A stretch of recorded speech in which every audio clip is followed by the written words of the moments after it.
Assalamualaikum warahmatullahi wabarakatuh. Waalaikumsalam warahmatullahi wabarakatuh. Bismillahirrahmanirrahim. Alhamdulillahi rabbil alamin. Wassalatu wassalamu ala asyrafil anbiya wal mursalin Sayyidina wa maulana Muhammadin wa ala alihi wa sahbihi ajma'in, amma ba'du. Subhanaka la ilma lana illa ma 'allamtana innaka antal alimul hakim wa tub 'alaina innaka antat tawwabur rahim. Rabbi shrah li sadri wa yassir li amri wahlul 'uqdatam min lisani yafqahu qawli. La haula wala quwata illa billahil aliyyil azim. Yang sama-sama kita hormati, kita muliakan dan kita banggakan Bapak Kepala Kantor Kementerian Agama Kota Banjarbaru. Yang dihormati dan dimuliakan Bapak Kesubag TU pada Kementerian Agama Kota Banjarbaru, Bapak-bapak, para kasih yang hadir pada hari ini, kasih Bimas Islam, kasih Pakis, dan penyelenggara zakat wakaf yang berbahagia, beserta para ASN, karyawan-karyawati, ketinggalan Ketua Pokjaluh, beserta anggota, hadirin hadirat yang berbahagia. Mudah-mudahan kita semua yang hadir dan mudah-mudahan kawan-kawan kita yang hari ini berhalangan hadir, kita juga tidak pernah lupa berdoa untuk keluarga-keluarga kita masing-masing, baik keluarga kita yang masih hidup, terlebih keluarga-keluarga kita yang sudah kembali ke pangkuan Allah untuk selama-lamanya. Mudah-mudahan kiranya kita semua selalu mendapat limpahan ampunan dan selalu mendapat curahan rahmat yang seluas-luasnya dari Allah Subhanahu wa Ta'ala. Amin. Tanpa terasa, dengan izin dan kehendak Allah jualah, pada hari ini kita bersama-sama telah dihantarkan kepada hari yang ke-21 hari ini di bulan Rabiul Awal 1444 Hijriah. Dan hari ini kita berada di 17 Oktober 2022 Miladiah. Bapak dan Ibu, saudara-saudari sekalian, apabila pada hari ini kita berada di hari yang ke-17 di bulan Oktober 2022, maka berarti tinggal beberapa hari lagi, ya, khususnya seksi Opkis ini, kita akan memperingati Hari Santri Nasional yang nanti pada hari Sabtu tanggal 22 Oktober 2022 Miladiah. Baik Bapak dan Ibu, saudara-saudari sekalian, menurut Kamus Besar Bahasa Indonesia, santri itu ada dua makna. Yang pertama adalah orang yang memperdalam ilmu agama. Dan yang kedua, santri itu maknanya adalah seseorang yang melakukan ibadah dengan sungguh-sungguh. Nah, dari sini muncul istilah pisantren. Pisantren adalah isi makan dari santri, ya, isi makan dari santri. Pisantren artinya adalah tempat untuk memperdalam ilmu agama dan tempat untuk melakukan ibadah dengan sungguh-sungguh.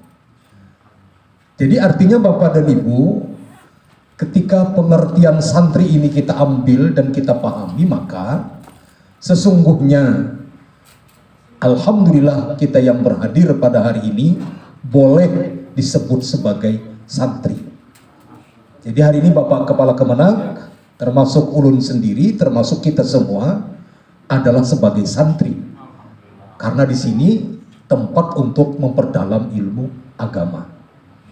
Ketika pengertian ini kita ambil, jadi artinya bahwa kita tidak mungkin bisa belajar lagi seperti mereka di Al-Falah, di Darul Ilmi, di Darul Hijrah dan lain sebagainya, tapi kita bisa belajar di sini. Kira-kira kita ini kada diterima lagi kalau anak jadi santri di Al-Falah. Kira-kira aja Bang lah, kada diterima lagi karena mungkin bisa mengalihi orang, mengalihi ustadz. Nah maka mari kita ciptakan kantor kita sebagai pesantren. Mari kita ciptakan masjid sebagai pesantren. Kenapa? Di sini kita memperdalam ilmu agama, di sini kita bisa melaksanakan ibadah dengan sungguh-sungguh. Ini kesimpulan yang pertama yang kita ambil.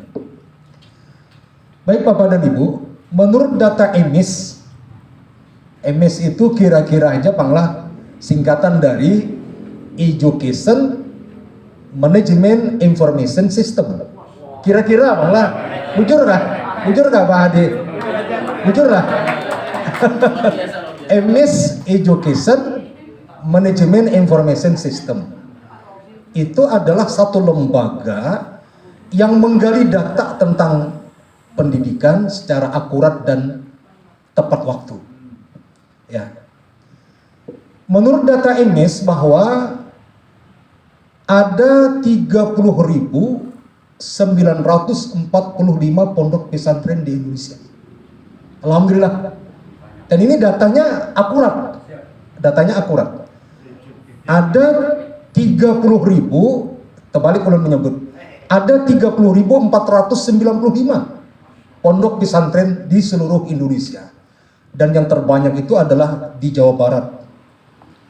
Jawa Barat itu menurut catatan ulun ada 9.310 pondok pesantren. Kemudian di Banten ada 5.344. Kemudian di Jawa Timur ada 5.121 dan Kalimantan Selatan ada 264.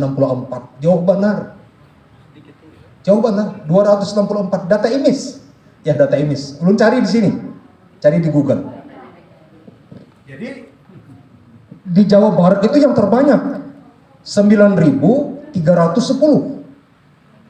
Sekali lagi ulun ulangi, Banten itu 5.344, kemudian Jawa Timur 5.121 dan Kalimantan Selatan 264. Data EMIS yang terakhir tahun 2022. Baik Bapak dan Ibu, dari data EMIS juga dapat kita pahami bahwa pondok pesantren yang tertua itu adalah Pondok Pesantren Sidogiri di Jawa Timur yang berdiri tahun 1718. Zaman Belanda itu. 1718.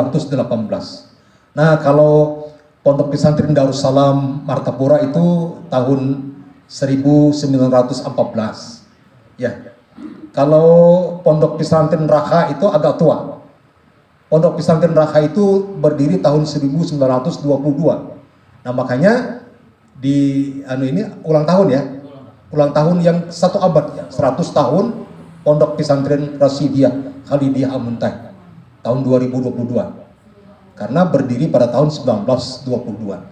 Nah, kalau Pondok Pesantren Darussalam Gontor itu berdiri tahun 1926. Ya. Ustaz Wahyudi ini alumni Gontor ya. Ya, sebelum beliau ke Al-Azhar. Ya. Kalau ulun kada alumni, ulun jebolan. Karena kada sampai tamat. Kalau Ustaz Wahyudi sampai tamat jadi alumni. Ulun jebol, Pak. Jebol, ya. Ya. Jadi Pondok Pesantren Darussalam Gontor itu berdiri tahun 1926. Kemudian pondok pesantren yang tertua di Banjarbaru itu adalah Pondok Pesantren Al-Falah. Bukan. Alumni Ustadz Mahdidin, banyak alumni di sini. Termasuk Pak Hadi ya, Ustadz Himni alumni. Ustadz Mustafa juga bukan ya, Ustadz di sana. Ustadz Mustafa Ustadz ya di sana. Itu berdiri tahun 1975. Itu tertua di Banjarbaru. Yang pendiri awalnya itu adalah Kiai Haji Ahmad Kusasi. Oh, Muhammad Sani ya. Itu murabi awal ya. Murabi awal Kiai Haji Ahmad Kusasi PA. Ya. Pengasuh pertama, mohon maaf, pengasuh pertama Kiai Haji Muhammad Ahmad Kusasi PA. Baik Bapak dan Ibu, santri. Kita Kita semua insya Allah jadi santri hari ini dan hari-hari berikutnya dan hari-hari sebelumnya. Santri itu kalau dalam ejaan Latin terdiri dari 6 huruf. S-A-N-T-R-I, santri. Tapi dalam tulisan Melayu Arab, santri terdiri dari 5 huruf. Yang pertama huruf sin, yang kedua huruf nun, yang ketiga huruf ta, yang keempat huruf ro, dan yang kelima huruf ya. Santri. Bukan bahasa Arab, bahasa Sanskerta. Dalam tulisan Melayu Arab, santri terdiri dari 5 huruf. Yang pertama adalah huruf sin. Ternyata sin adalah singkatan dari salaka ilal jannah. Salaka ilal jannah maknanya adalah berjalan menuju surga. Jadi hari ini kita menjadi santri, maka kita berada di tempat ini, kita berada dalam suatu tempat menuju surga. Man salaka tariqan yaltamisu fihi ilman sahhalallahu lahu bihi tariqan ilal jannah. Barang siapa, ujar Nabi, yang berjalan menuju tempat untuk menuntut ilmu, maka Allah bentangkan bagi orang itu jalan yang mudah untuk menuju surga. Masya Allah. Salaka ilal jannah. Lalu yang kedua huruf nun. Huruf nun ini barangkali bagus Pak Hairani disampaikan di depan bubuhan santri. Ya, bagus disampaikan. Huruf nun itu adalah singkatan dari naibul ulama. Santri diharapkan menjadi pengganti para ulama. Naib itu kan pengganti maknanya. Kepala kuak ya. Hari ini kepala kuak ada yang hadirnya lah. Naib pengganti. Pengganti apa? Pengganti orang tua ketika orang tuanya tidak ada, kan seperti itu. Naib itu mengganti posisi orang tua. Ketika wali yang lain tidak ada, maka posisi naib sebagai pengganti. Naibul ulama, santri sebagai naibul ulama, artinya santri sebagai pengganti para ulama. Harapannya seperti itu. Kita kenal di Kalimantan Selatan banyak ulama-ulama karismatik yang sudah tiada. Dari Datuk Kelampayan, usia beliau 102 menurut Miladiah dan 105 menurut Hijriah. Kenapa ada perbedaan? Perbedaannya pada jumlah hari dalam 1 tahun. Kalau jumlah hari dalam 1 tahun menurut Miladiah 366. Karena ada 7 bulan yang 31 hari, ada 4 bulan yang genap 30, ada 1 bulan yang 28 dan 29. Tapi kalau Hijriah itu rata-rata 29-30. Sehingga jumlah hari cuma 354 menurut Hijriah. Berarti 366 dikurang 354 muncul angka 12. 12 itu luar biasa, 12 itu. Nabi lahir 12. Nabi hijrah ke Madinah 12 Rabiul Awal. Nabi wafat 12. 1 hari 12 jam. 1 malam 12 jam. 1 tahun 12 bulan. Luas kota Mekah 12.000 km. Kuda Arya Mekah 12. La ilaha illallah 12 huruf. Muhammadur Rasulullah 12 huruf. Abu Bakar As-Siddiq 12 huruf. Umar Ibnul Khattab 12 huruf. Osman Ibnu Affan 12 huruf. Ali bin Abi Thalib 12 huruf. Amun kada percaya hitung seorang. Hitung seorang. Amun kada percaya hitung ya seorang. Amun kita berhitung lambat waktunya. Hari ini ada pelayanan launching ya. Hitung sendiri 12. Dan ternyata huruf 12 itu bisa dibagi oleh banyak huruf. 12 bisa dibagi 1, 12 bisa dibagi 2, 12 bisa dibagi 3, 12 bisa dibagi 4, 12 bisa dibagi 6, dan 12 bisa dibagi 12 sendiri. Kalau huruf yang lain, angka yang lain tidak ada yang bisa dibagi oleh banyak huruf seperti itu. Banyak angka seperti itu. Baik, kita tinggalkan angka 12.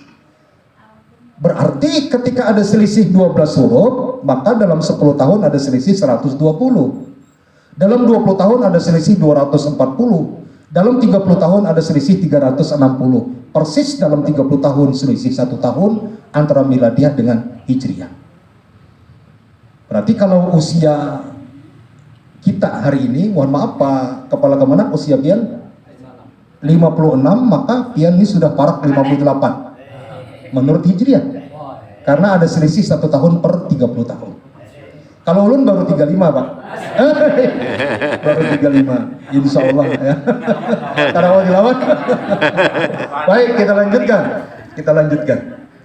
Datu Kalampayan, ya, ulama harismatik Kalimantan Selatan.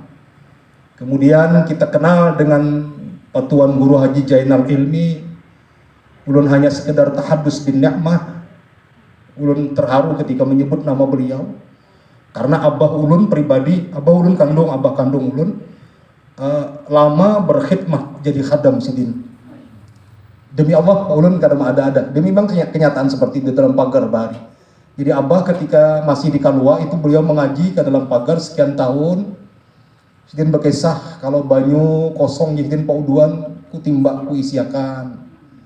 Kalau sidin kada beisi kayu ku jawatakan batang ya sidin. Tungkihakan, jamurakan, bahari baras tuh berkisar. Kada ada pabrik seperti ini. Jadi abah tuh tukang kisarakan baras sidin. Masya Allah, itu pengabdian abah ulun.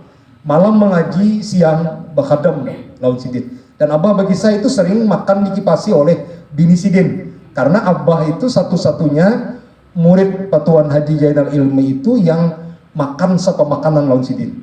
Jadi bila bini sidin jadi sidin mengipasi sidin tadi terumpat jua abah dikipasi sidin. Alhamdulillah abah ulun sempat, walaupun ulun gak sempat jadi hadam tuan guru.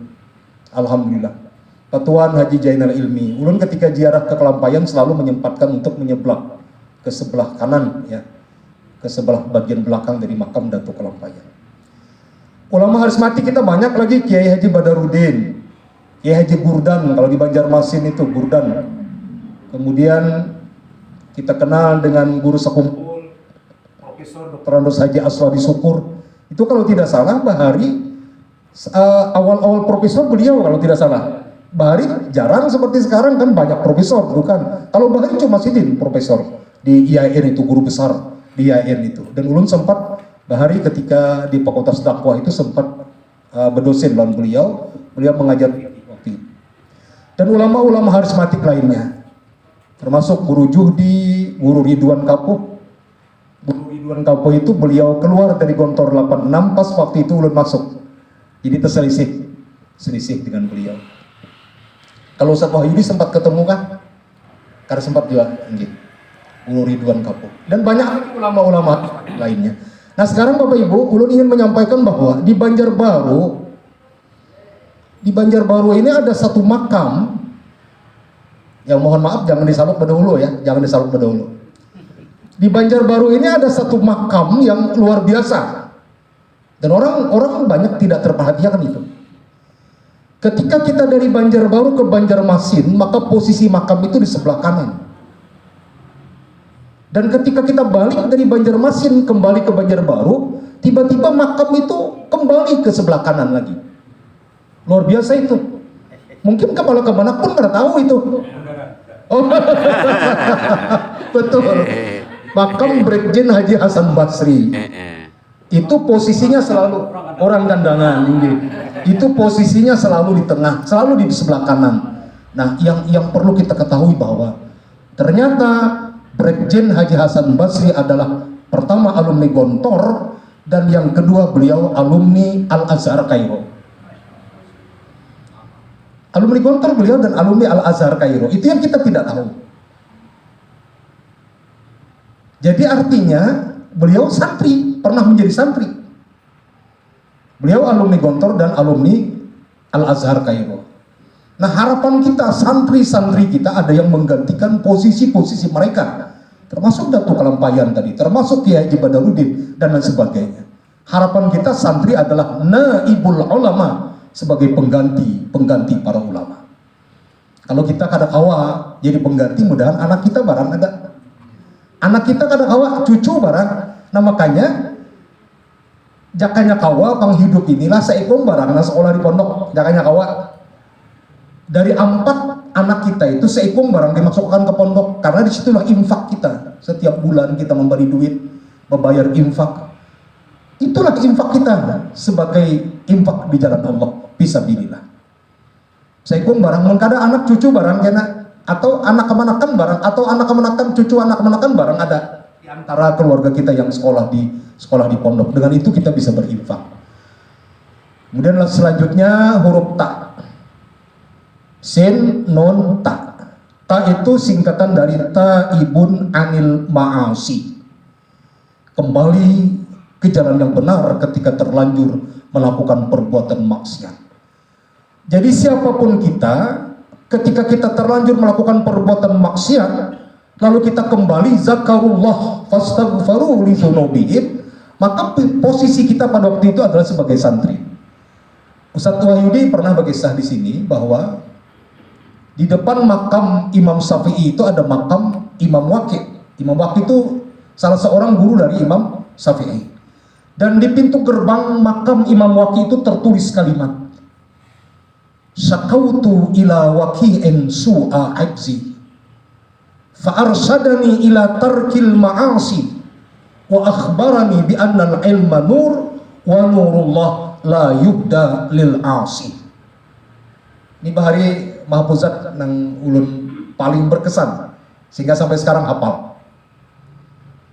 Aku, kata Imam Syafi'i, mengadukan kepada guruku Waqi' tentang kesulitanku dalam menghafal pelajaran.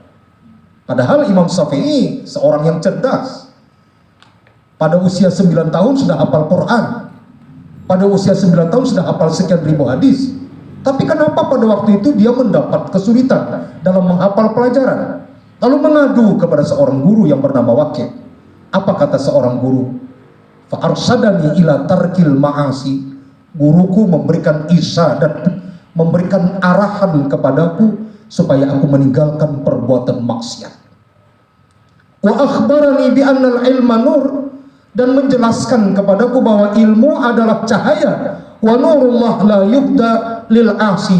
Cahaya ilmu tidak akan diberikan Allah kepada orang yang suka melakukan perbuatan maksiat. Masya Allah. Ibarat samprong lampu itu beratap, tidak akan bisa menerangi orang lain. Jangankan untuk orang lain, untuk diri sendiri kadang-kadang redup dan kadang-kadang pajak sendirinya karena samprongnya belatap. Nah, ini yang perlu kita kikis, yang perlu kita bersihi agar bersih sehingga bisa memberikan cahaya kepada orang lain. Saya sering menyebutkan begini, seorang ustadz itu seperti HP, dan seorang santri, seorang jamaah seperti HP juga.